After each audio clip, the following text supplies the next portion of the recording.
head coach of the Anteaters, Russ Turner, is with us.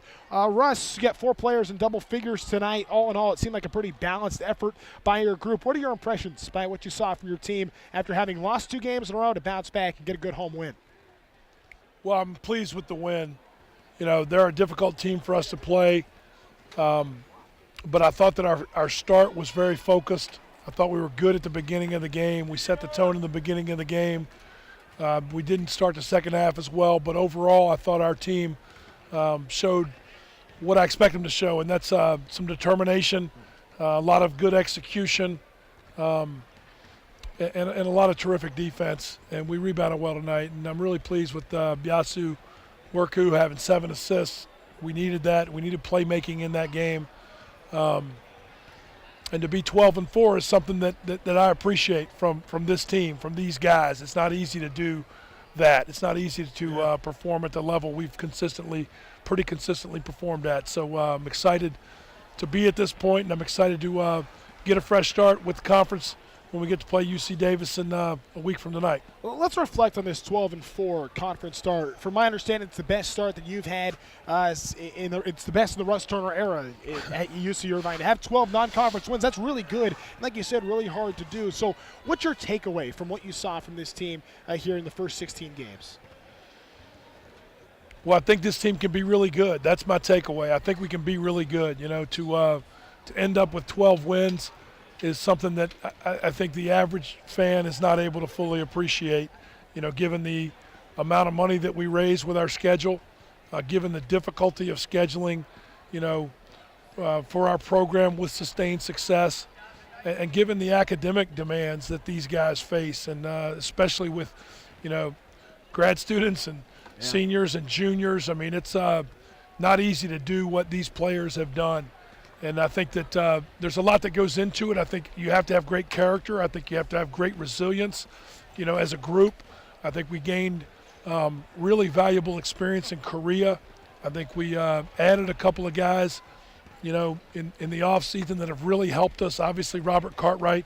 Obviously, having Colin Welp in the mix is good. But, you know, even the guys that are redshirting, you know, are making a real impact that's positive every day in practice. And so we've sustained a pretty good level. And we know that isn't what we're here for. I mean, you know, we're here for the conference season and then March. So I don't want us to feel like we've done a whole lot, but at the same time I want to take away from our performance some respect for these guys.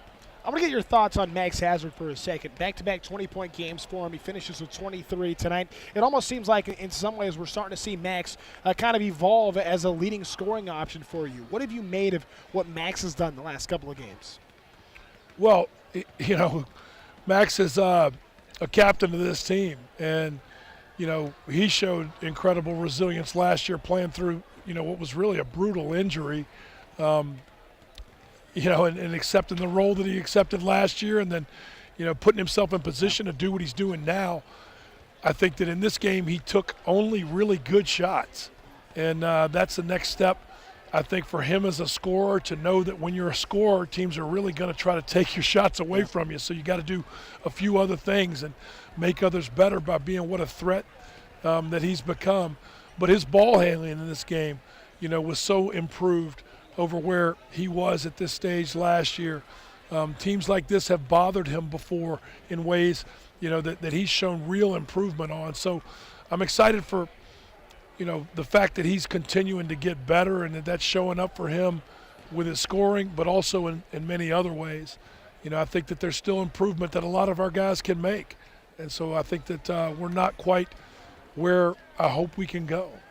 Before we let you go tonight, Russ, Elston Jones, back-to-back games now, double figures in rebounding. I know that was a really important part of the game at Pacific, and was again tonight, ends up finishing with a double-double. What can you say about the presence Elston has made on the boards these last few games? You know, Elston has been fabulous this season. He's in better shape. He's more determined. He looks like an experienced guy out there. You know, early in the season, I brought him off the bench, and then I started starting him. And in this game, I brought him off the bench again because I like the way, you know, I can combine my big guys better if I don't start Elston and Gallo together. and he's been just an incredible teammate in terms of accepting the roles that I've asked him to accept. You know, he's going to play about the same amount anyway. Right. And what I've asked him to do is make the most of those minutes and know that, you know, he's a key factor for us to be good. The tone that he and Gallo can set for us on defense and on the boards is really what defines this team. So I'm happy for him. You know, I hope he can continue with it, and I expect that he can. I think he also can get better because I think that he's still, you know, not making every play that's right there for him to make. As he has games like this, hopefully his confidence will build and he'll get better, you know, at making all the plays that are available for him. Russ, appreciate the time tonight. Congratulations. 12 wins in non-conference is a big deal, and now Big West play begins a week from tonight. Russ, appreciate it. All right, thanks, man. Thanks, everybody, for being with us.